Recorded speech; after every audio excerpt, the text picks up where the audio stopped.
Սիրելի ծնողներ, տեսեք, ես ընտրել եմ սև ու կուլիկը հեքիաթը ինչու,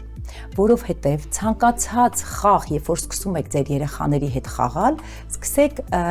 փոքրից, այսպես ասած, շատ ծավալուն, որպեսզի չլինի։ Օրինակ, սև ու կուլիկը հեքիաթը ինքը շատ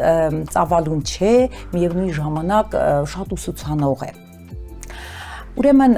սև ու կուլիկը հեքիաթը կարող եք նախապես, եթե երեխան օրինակ դպրոց չի հաճախում, դուք ընթերցեք երեխայի համար հեքիաթը,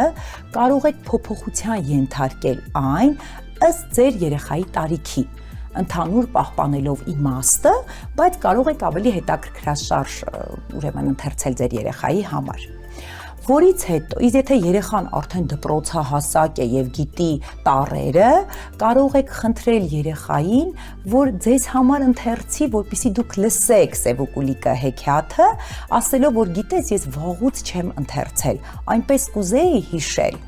Եվ հավատացեք, որ երեխաները կընթերցեն ձեզ համար, որովհետեւ կարելի ասել այսօր երեխաները այդքան էլ չեն սիրում ընթերցել, որպեսզի խրախուսենք նրանց ընթերցանությունը, սերը դեպի գիրքը, այ նման օրինակ խաղերով պետք է ուրեմն խրախուսենք։